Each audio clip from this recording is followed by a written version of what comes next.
Hello, my name's Diane Jones. I'm here with Jeff Manning. We are here for Tipping Point 01545 to be discussing electric vehicles. So Jeff, why don't you say just a few things about yourself, who you are, and why you are the person to be interviewed about EVs. Well, thanks for having me. I'm very excited to be here. My name is Jeff Manning. My family's been here for 16 years in Shrewsbury. For 8 years, I've run the Hebert Candy Mansion event, electric vehicles. I've been a lifelong teacher, and I love learning, and electric vehicles we've had in our family since 2015. So we've been an electric vehicle family for a long time now. Also, aren't you, do you work with More EV? Yes, I work part-time with E&E as working for the More EV program, educating the public and working with the industry leaders and car dealerships on Route 9 and in the area to get them enrolled in the More EV program. And the More EV program is the Massachusetts offers rebates for electric vehicles. Absolutely. Okay, so it's a rebate program through the state. Exactly. Yeah, okay. That's fantastic. Yes. Okay, so if we were to compare electric vehicles with gas vehicles, what would you say the advantages that EVs have? Electric vehicles have advantages across the board. They're better performing, they're safer, and when you say safer, how do you mean safer? Well, there's no engine in the front, so if you have a head-on collision, that engine's going to come right in your lap. There's the large buffer area in an electric vehicle, as well as there's a battery at the bottom, so it's very, very stable, much less likely to turn over in a crash. And the performance is fantastic. People like performance cars, and electric vehicle is the way to go. It's much more efficient than a gas car, as well as it's more economical. Charging costs less than about half the cost of fuel when you gas up your car in a gasoline car. Okay, and I really have to agree with everything that you said there because I have an EV. But what advantages do gas vehicles have over EVs? If you want to fill up your gas tank, and if you want to fill up the energy in your battery, you'll be able to go further in a gas car in general. There are some EVs that will go over 400 miles in a charge, but in general, gas cars can go a long distance. And if you're going on a long trip, if you want to just quickly refuel and go, a gas car has an advantage. However, if you're going to travel 2, 3, 4, 5 hours on a drive, I don't know about your bladder, but I can't take it. So we'll have to stop anyway. Since you're stopping, just charge, stretch your legs, grab something to eat, go to the bathroom, and then you'll be ready to go. But in a gas car, you get out, you're going to sit in the car. If you're a passenger, you're sitting in the car the entire time. Somebody's going to gas up the car, and then you're going to be on your way, and you're sitting for those 4 or 5 hours, never really stretching your legs. So. Okay. Yeah. All right. And I must say that this summer I really had my eyes peeled for where you could charge a car on your way up to the Portland area, because I drive a bit past there. And there's a really very well used road stop off before Portland, and there are several EV chargers there, and there was no wait time. At least not at the times when I was there. I have no idea about the rest of the time. But there was no wait time when I was passing by. So, can you describe the experience of driving an EV? It's very smooth. It's very, not very stressful. So it's quiet. It's relaxing. When you step on the pedal, you're going to accelerate as fast as you want. And then when you take your foot off the pedal, you're going to decelerate and slow down very, very quickly. In a gas car, if you're taking your foot off the accelerator, you're going to be coasting, and you have to put your foot on the brake, using the brakes more often, therefore spending more money to get your brakes fixed or replaced. Right. The experience that I have in accelerating in my EV is that it is strangely fun because there's this just instant acceleration, not in a dangerous way. It's actually very smooth, but the feeling is really cool. And then when I take my foot off of the accelerator, the car immediately starts to slow down because it's not getting as much electricity. So as you said, yeah, the braking is smoother as well. Anything else that you want to say about the experience of driving an EV? If you're on the highway and you have to go from one lane to another quickly to avoid a situation, you can do it easier in an EV because a gas engine is going to have to go through, it has to go through a lot of processes in order to go from one lane to another. Yeah, it's changing gears. Yeah. Right. Whereas in an EV, you just simply jump. You just simply go forward. You just go. Yeah. It really is surprising. And if you like roller coasters, you like the feeling of roller coaster, that's kind of like what an EV is. But you don't have to accelerate really fast. You can just go accelerate smoothly and effortlessly. Yeah.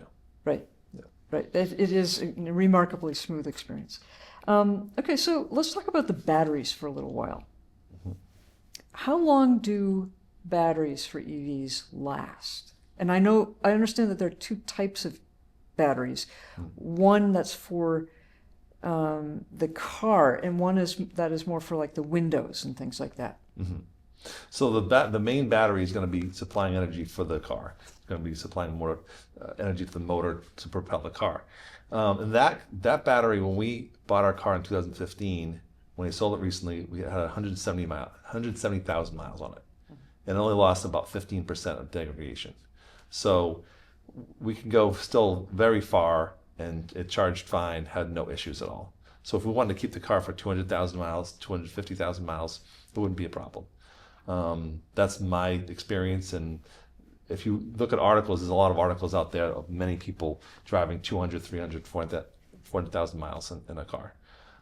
It might be the second battery maybe, but still, they last a long time. And the 12-volt battery every EV has control the windows, the door locks, things of that nature. You got to replace that every like 3 to 4 years to make sure everything stays healthy. Okay, so are there warranties on the battery packs in these cars? Yep, all companies will have a warranty. Some will have a longer one than others, but maybe 8 years, 100,000 miles, whichever comes first. There's the overall, the battery, then there's the car, the basic warranty. So you have to look at whatever manufacturer you're trying to buy the car from for that information. So, but in the initial first number of years, you don't have to worry about the battery going bad, because if it has an issues, it's covered under warranty. So, right. Yeah. Right. Hyundai. I have a Hyundai. It has a 10-year, 100,000 mile warranty, and I think that's pretty standard these days. Is that right? Yeah. Yeah. And Hyundai has one of the really good warranties on all their products. But yeah, so you have a peace of mind when you buy an EV. You have a peace of mind that you can go 100,000 miles or to 8 or 10 years with the battery and have no issues. And there's many vehicles on the road that are older than 8 or 10 years that are still going. Don't have the warranty, but the battery works just perfectly well. Yeah. All right. How do you recharge your car? So we had initially it was a 240, like a dryer outlet installed in our garage, and then I put a different charger on there. Just it goes along with Tesla, so it's just you just plug it into the car, and it's that simple. When you park, you get out, you take it off the wall, you plug it in, and then you're done. You walk in the house and you're good. And do you have a time of day or night that you would recommend for charging your car? If you want charging later in the night is better for the whole system, as far as stress on the whole system. You mean the whole electrical system, Yeah. like in your house, or you mean in the town, The or whole in the state? town. The whole town. If everybody were to charge later at night, it would, because later at night there's less people, with using electricity. So if you can charge your car, we have a number of EVs in our neighborhood, and there's never been a problem. We have solar panels, so I try to charge actually during the day to take advantage of the solar panels and the energy.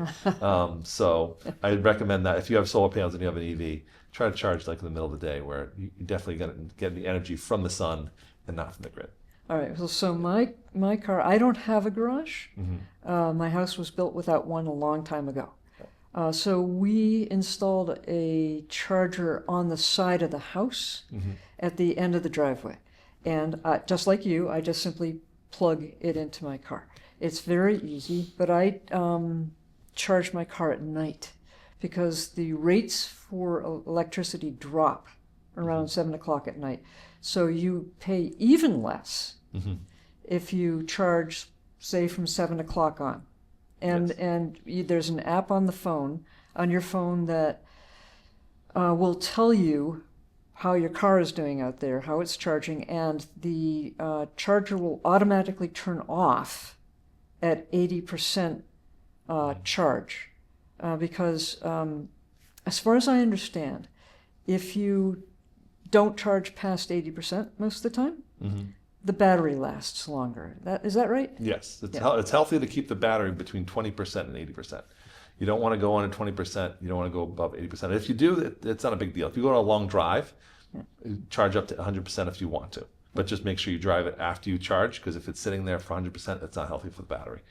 I've done the unhealthy thing, and still my car functioned very well. 2 times in my vehicle Model S that had 170,000 miles on it, I drove it unintentionally to 0. Oh. Twice. It was nerve-wracking that last half mile where I was kind of chugging along. But I got there, and there's a few miles of buffer. So even if you go to 0, you're going to have a few miles of a buffer. So don't worry. If you get down to like 5 miles, don't freak out too much. Just don't do that as a habit. Keep it up between 20 and 80 most of the time. 80. Okay, so this brings up the very important concern that most people have about EVs, which is range anxiety, right? That's a term that we have now. Sure. So, like my car has a 300-mile range. Can you talk about what that means? 300-mile range is going to be different. It's not going to be, you can go anywhere you want in 300 miles. So if you're going on the highway, you got to eat up those miles faster, just like your gas, miles per gallon goes down, right? If you're driving faster, if you're in the cold, you're not going to get the full 300. So there's certain circumstances where you're going to get less than what you think. So you have to keep that in consideration. If you're going to go to a ski country and it says 200 miles from point A to point B, you might want to go up to 250, 225 miles to make sure you get there. The way you can deal with that is you can drive slower. You can heat your car before you go. So if it's cold out, heat your cabin from the energy from your house before you go. So you have a warmer interior cabin. You can actually have it plugged in. Have it plugged in, have the heater on, have your seat heaters on. Yeah. And that's a really great way to lower your temperature, the heat, but have your seat heaters on and you'll be fine. Okay, so let's talk about heat seaters. Yeah. Heated seats. I've never before in my life had the luxury of heated car seats. I know a lot of people out there have them these days, but I grew up, without. And they are amazing, but they weren't what I was going to ask for, because I thought, oh, that's ridiculous. I don't need heated seats. Yeah. But it turns out that they are actually an energy efficiency issue in an EV. Definitely. Because if you heat the seats, you don't have to spend all the energy that you need to heat the cabin. And it's less energy to just heat the seats. Exactly. And it feels wonderful. It does. It does. Yep. And newer cars now, some of them will have perforated, so it's going to be cooled seats as well. Yeah, so some the of them hot still. summer day, that's quite a benefit. Yeah. Yeah. Okay. So that is a benefit of having an EV, that you can actually make your car more efficient by using this amazingly luxurious royal experience of having heated seats. You can have 2 or 3 levels depending on your vehicle Yeah. of how much heat you want. Yeah. So. Yeah. Okay, so, as you're driving along, or as you're just simply wherever you are, besides your house, where else can you plug in if you need to? That's the beauty about EVs, is wherever you go, if you see a plug, you can plug in. How do you mean Just that? an outlet, just a 110 outlet. If you have an outlet outside your house, you can take the power cord and plug it into there and plug it into your car. Like as an long as you have the right extension cord. adapter. Not extension cord, but adapters that go with the car, that Yeah. come with the car, Right. you'll be able to plug in. Yeah. So around town, let's just say, for instance, Shrewsbury, you have Whole Foods has a charger. You have Wegmans has a charger. You have Dean Park has a charger. You have the Public library? the library, the town hall has a charger. So if you're going to these places and you're like grocery shopping for a half hour, 45 minutes, you park in there. Imagine if you get like a half a tank, a gallon or 2 of free gas. Yeah. Would you like to go to the grocery store? Yeah. That's what's happening. So, Also, you can tell on your app, on your phone, if that charger is free at that time before you even get there. So you can kind of plan it. Oh, nobody's using it. I'm going now. yeah, and there's an app called PlugShare. So if you're somewhere you're not familiar with, you wonder where the apps are, where the chargers are, you can go on that app and find it. But also, your car is so smart that if you're going somewhere, it'll route you to the chargers. It'll let you know where chargers are, Right. and so you're not going to be stranded. It's a beautiful thing. Yeah. Yeah. Okay. So, but even if you were to go up into, say, to Castine, Maine, okay, way up north, beautiful, beautiful, beautiful up there, but there probably aren't all that many chargers past Augusta or whatever. If you had to stay at a bed and breakfast, what would you do? Well, that's the beautiful thing about now is you have destination chargers. So certain places like a hotel or even motels will have chargers there. So you can look online and see, do you have a charger? You can call them and say, do you have a charger? If you have a charger, then I would prefer go to that bed and breakfast or that hotel rather than another place, because you charge overnight. The next morning you're up, you get a full battery, and you're off. You don't have to go to the gas station and gas up. Okay, so some of the problems with range anxiety are lessened once you know how to work the new system. Is that what you're saying? The system that we now have for charging, as opposed to what we all grew up with, which is gas stations. Yes, because if you think about it, if you're going on a trip and it's late at night, let's say it's 1 a.m, whatever, and the gas stations are closed and you're kind of getting down, you're stuck. Yeah. You're stuck. So if you're stuck and you have an EV, you can go to any outlet, anywhere. All these chargers, they're open 24 hours a day, 7 days a week, 365 days a year. They don't shut unless the power goes out, obviously. But I mean, they're there to be used. So, yeah. All right. So I want to make a plug, and this is Pun intended? Pun intended. Awesome. Absolutely. I love that. Absolutely. I love that. I want to make a plug for Shrewsbury here. A lot of people get their news from regional or national news outlets. And then they extrapolate from that and they think, well, that's what applies to where I live locally. But that's not always the case. So in Shrewsbury, we don't have the hurdles that some other places have. Our electricity rates are the cheapest in Massachusetts. Selco is so well managed that here in Shrewsbury, well, I charged my EV for the entire month of December for the grand total of $10. Right. And I could never have run it on gas for that little. So that brings up the question of costs. If you're going to invest the money into an EV, actually the costs are reaching, Parity? they really are reaching parity. Yeah, but still a little bit more expensive probably to buy a brand new EV. But you're saving costs, especially in Shrewsbury, on energy. I mean, $10 to charge it for all of December is just kind of shocking. And then you save money for other reasons. Can you talk about that? Sure. Well, if you're going to buy an EV right now, as of right now, there's a federal rebate that's $7,500. Yes. There's a state rebate that's $3,500. Yes. And then there's in Shrewsbury, the wonderful town of Shrewsbury, thank you, they give you $1,000. Right. So if you put those things after you purchase it, you have to do it within 90 days of the purchase.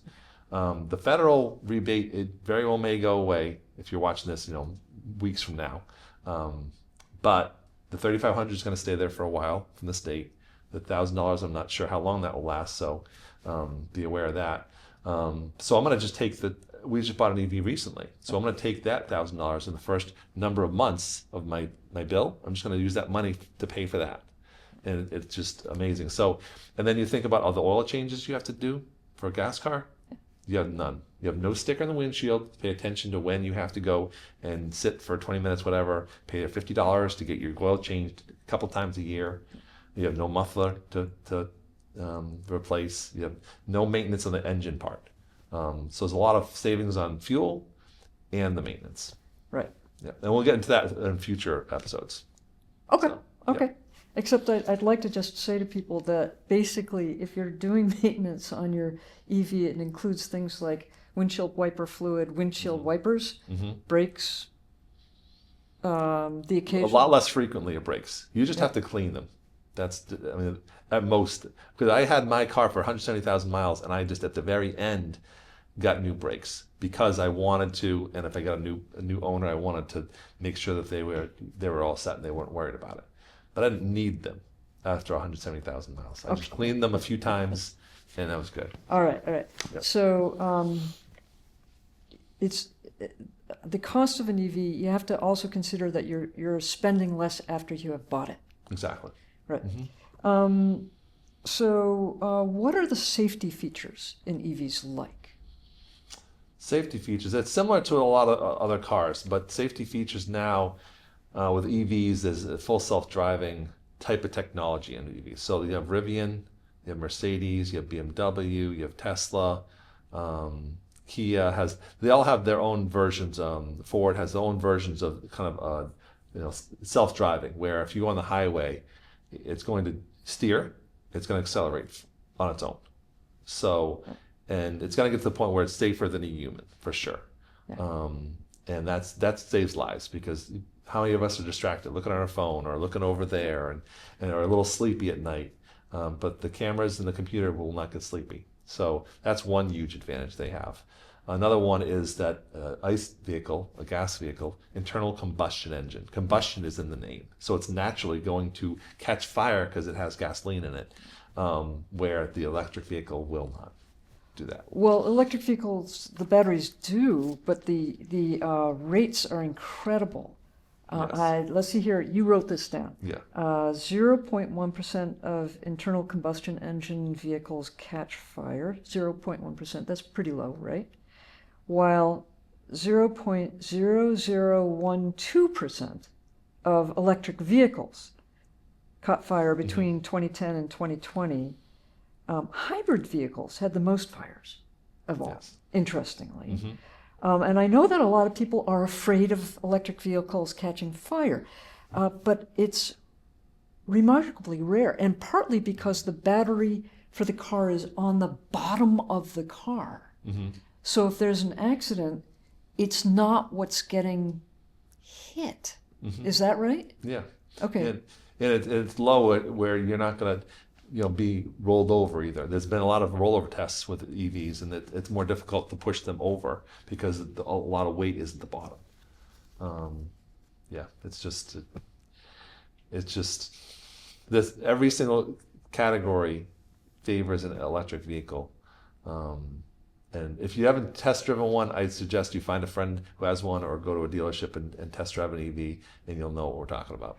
Okay, so thank you for joining us for Tipping Point 01545's first discussion on electric vehicles. Join us for the next one. Thank you, Jeff.